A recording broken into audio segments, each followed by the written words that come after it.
Halo, jumpa lagi dengan saya Asafio di channel yang membahas tentang ilmu pengetahuan sosial.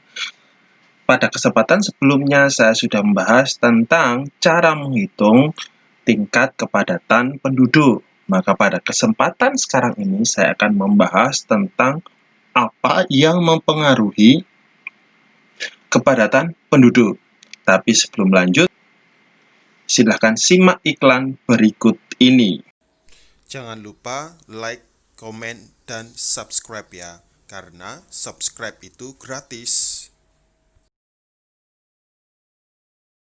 Perhatikan peta persebaran kepadatan penduduk di Indonesia pada tahun 2018 ini. Kesimpulan apa yang kalian dapat? Jika kita melihat pada kawasan dengan warna yang berbeda, maka warna hitam itu menunjukkan tingkat kepadatan penduduk yang sangat tinggi atau yang paling tinggi, mulai dari Pulau Jawa, Bali, serta Nusa Tenggara Barat.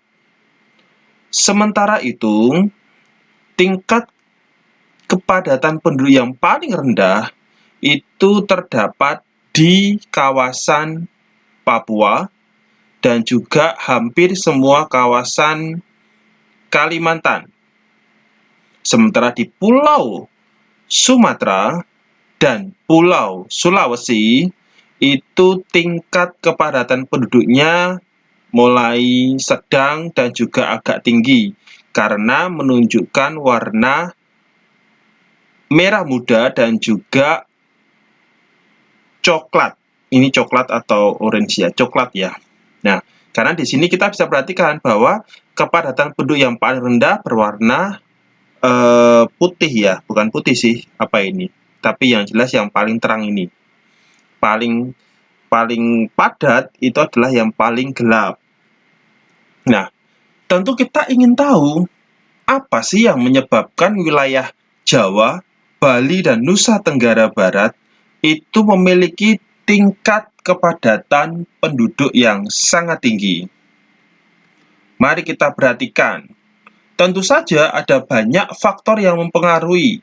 Saya hanya akan membahas beberapa saja. Dan perlu kalian tahu bahwa setiap referensi buku bisa jadi memiliki beberapa faktor yang sedikit berbeda, tapi pada umumnya pasti akan sama. Nah, kita bahas yang pertama, tingkat kesuburan tanah.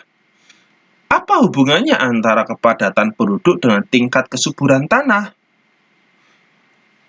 Kita perhatikan di Pulau Jawa ada banyak gunung berapi. Tanahnya subur. Kalau tanahnya subur, maka penduduk akan cenderung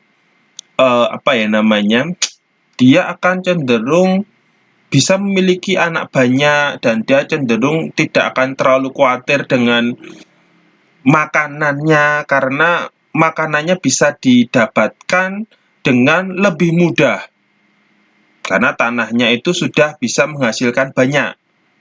Tetapi daerah-daerah yang tingkat kesuburannya rendah, otomatis orang akan berpikir, ngapain saya tinggal di sini? Kita loh bangun, kita bertani juga nggak ada hasilnya. Nanti kalau kita punya anak banyak, nanti mau dikasih makan apa? Kebetulan saya baru aja melihat video YouTube, tapi kalau konteksnya di Cina. Di Cina itu ada wilayah di provinsi Gansu. Itu ada banyak desa-desa yang penduduknya itu sudah pergi dari desa itu.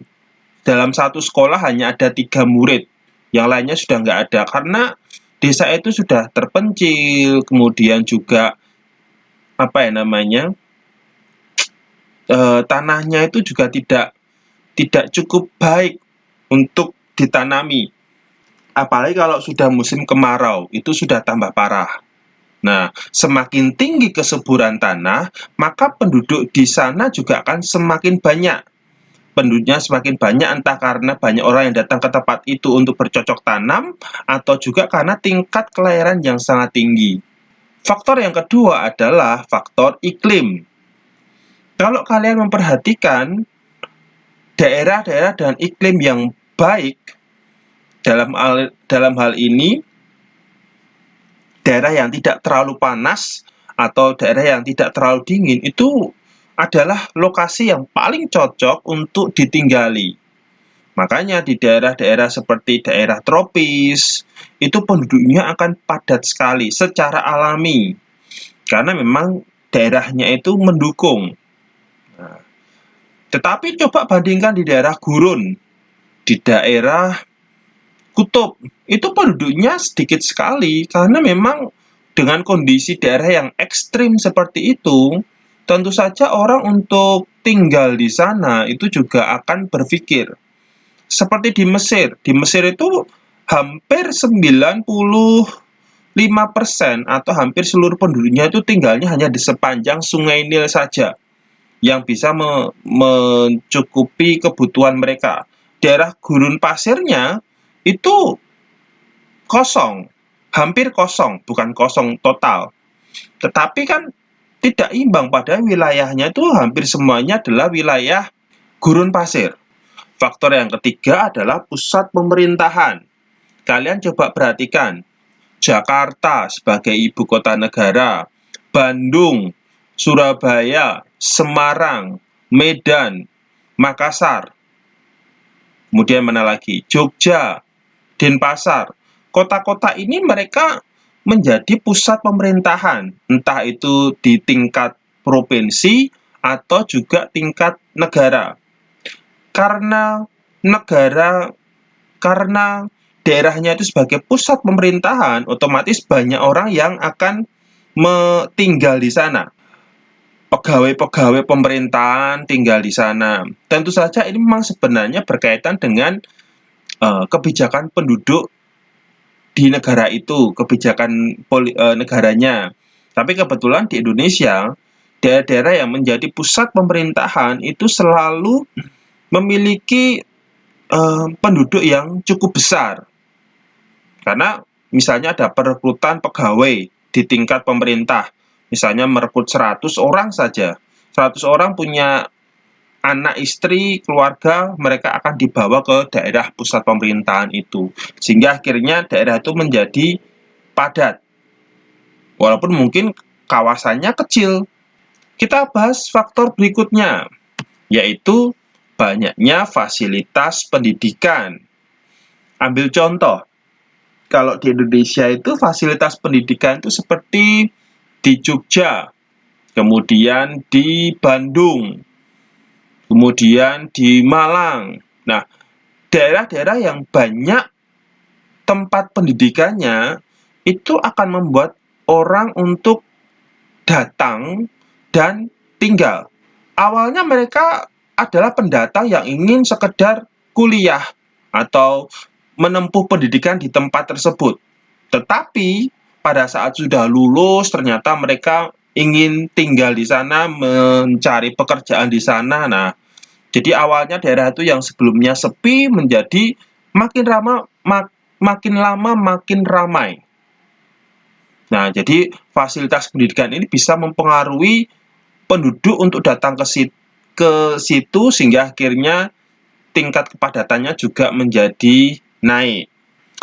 Atau juga sebagai pusat kawasan industri. Pada umumnya, saya ambil contoh kalau di Jawa itu ada di Surabaya, Gresik, Sidoarjo, Pasuruan, Malang, kemudian di Semarang, Ungaran itu.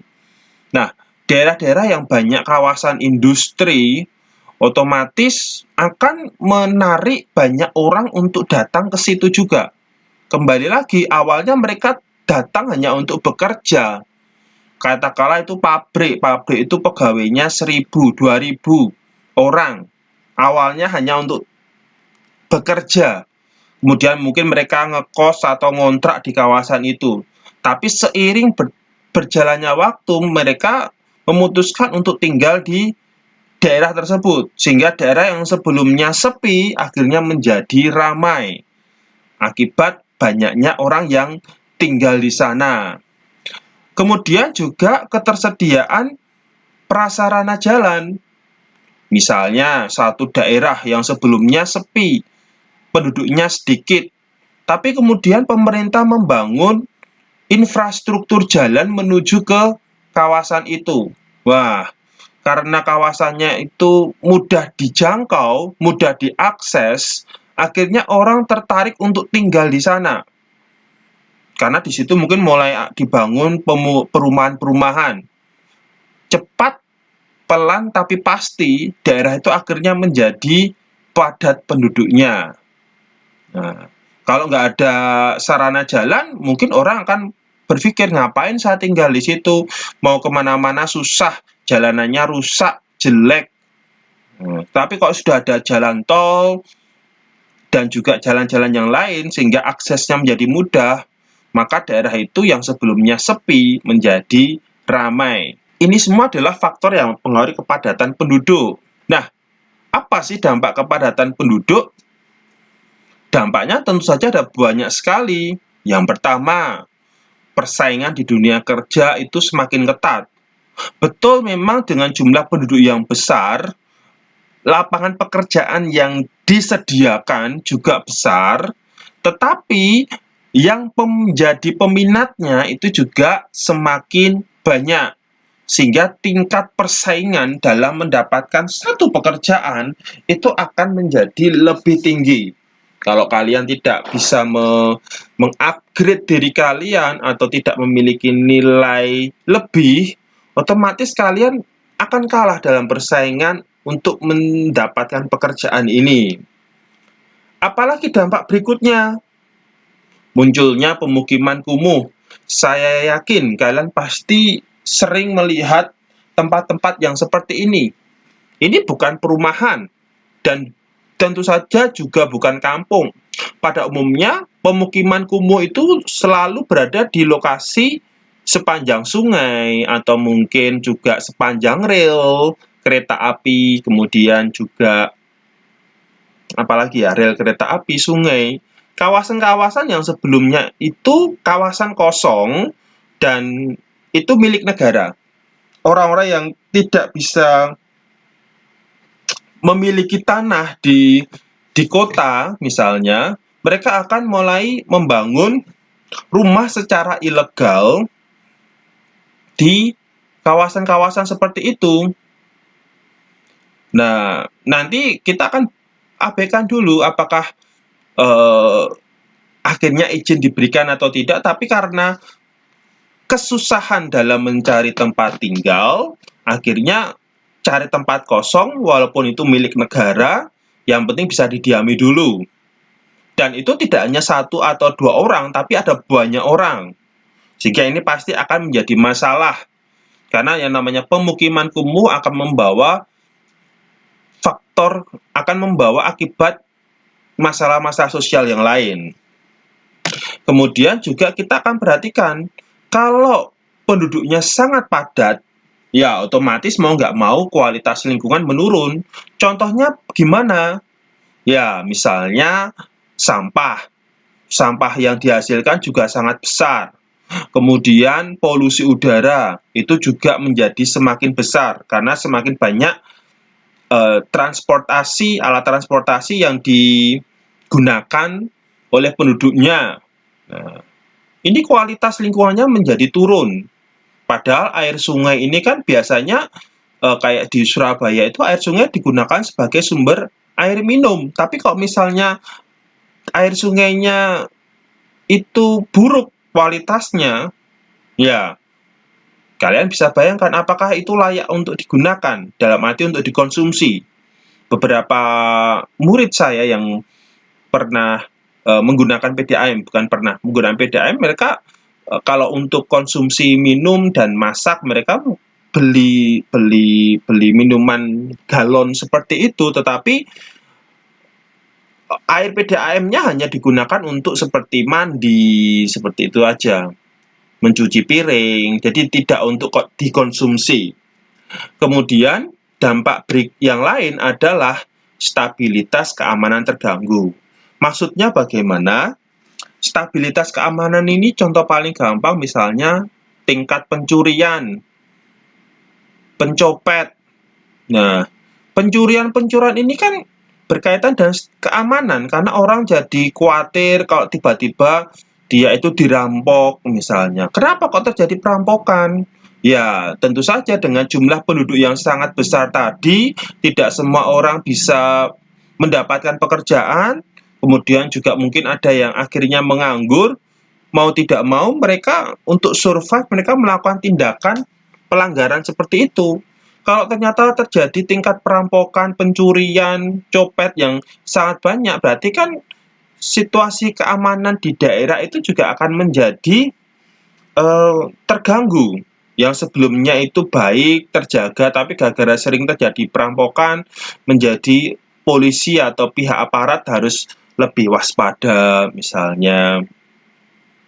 Seperti itu. Ini hanya beberapa contoh kepadatan penduduk dampak yang dihasilkan. Mungkin kalian bisa menemukan faktor yang lain juga, tidak masalah. Kemudian, bagaimana sih cara untuk mengatasinya? Tentu saja ada banyak cara untuk mengatasi kepadatan penduduk. Saya hanya akan menyinggung beberapa saja.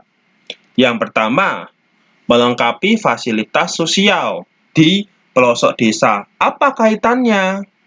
Kalau misalnya di desa-desa itu fasilitas sosial, seperti adanya sekolah, puskesmas. Nah, ini kan termasuk fasilitas sosial, tempat hiburan, otomatis keinginan penduduk yang ada di desa untuk berpindah ke tempat lain, dalam hal ini perkotaan, itu juga bisa dikurangi. Nah, jadi otomatis penduduk yang ada di kota itu tidak akan terlalu padat, karena bukan tidak terlalu padat, tapi istilahnya kedatangan orang-orang dari daerah-daerah itu bisa dikurangi kalau di desa-desa tersebut dibangun banyak fasilitas sosial. Kemudian juga ada program transmigrasi. Apa itu?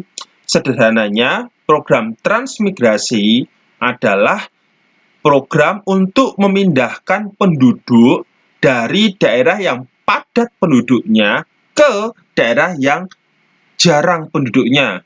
Dalam hal ini, penduduk yang berasal dari Pulau Jawa, Bali, dan juga terutama Nusa Tenggara, tapi yang utama adalah Bali dan Jawa, itu dipindahkan ke Kalimantan misalnya, atau ke Sulawesi misalnya, seperti itu. Jadi supaya kepadatan penduduk yang sudah sangat tinggi di Jawa itu bisa dikurangi. Kalau kepadatan penduduk bisa dikurangi, setidaknya kualitas hidup baik penduduk yang dipindahkan maupun penduduk yang tetap di Jawa itu lebih baik. Kemudian juga melaksanakan program pemerataan pembangunan. Contoh paling sederhana, pembangunan kereta api. Kereta api itu di Jawa ada, di di Sumatera ada, tapi itu di Sulawesi nggak ada loh. Nah, kadangkala ini bisa menjadi masalah. Masa sih yang dibangun di Jawa terus, mbok kita juga dibangun. Misalnya dibangun kereta api di sini juga, biar kita tahu kayak apa sih kereta api itu. Ini contoh paling sederhana. Dengan membangun jaringan kereta api di kawasan Sulawesi saja, tidak hanya di satu provinsi tapi satu pulau, otomatis itu bisa menunjukkan bahwa pembangunan itu dicoba untuk diratakan. Jadi tidak Jawa sentris, tapi juga dibangun dari Sabang sampai Merauke. Itu seperti itu. Kemudian dengan membangun pemenataan pembangunan di sini, kembali lagi ya. Jadi kalau pembangunannya itu merata, provinsi-provinsi itu diperhatikan, fasilitas listrik tersedia dengan baik, otomatis kan keinginan penduduk yang ada di Sulawesi untuk melakukan migrasi ke daerah yang sudah padat penduduknya, dalam hal ini adalah Jawa, itu bisa dikurangi. Kemudian membuat aturan imigrasi. Maksudnya gimana? Kalian tentu tahu bahwa orang-orang yang datang dari luar negeri ke Indonesia itu ada yang secara legal, ada yang secara ilegal. Nah, kalau misalnya tidak ada aturan yang tegas, orang dari luar negeri bisa datang dan kemudian tinggal dan kemudian menjadi warga negara Indonesia dengan begitu mudahnya. Otomatis daerah yang sudah padat, tetapi ditambahi penduduk dari luar negeri, tambah padat lagi. Nah, jadi walaupun memang imigran ini secara jumlah tidak terlalu signifikan untuk saat ini, tetapi kan tetap aja mereka pendatang. Yang namanya orang masuk akan mempengaruhi kepadatan penduduknya akan menjadi lebih padat lagi, lebih tinggi. Ini kan harus dibuat lebih ketat aturannya supaya orang yang akan datang ke Indonesia dan kemudian memutuskan untuk tinggal di Indonesia, bukan hanya tinggal tapi menjadi warga negara Indonesia, itu benar-benar memiliki aturan yang tegas seperti itu. Karena kalau tidak seperti itu nanti jangan-jangan banyak yang datang kemudian tinggal dan akhirnya menjadikan daerah itu semakin padat karena aturan pemerintahnya kurang tegas, kurang ketat. Oke, sampai di sini ada yang mau ditanyakan? Kalau ada yang mau ditanyakan, silahkan komen di bawah dan saksikan saya di video-video yang lain. Sampai jumpa.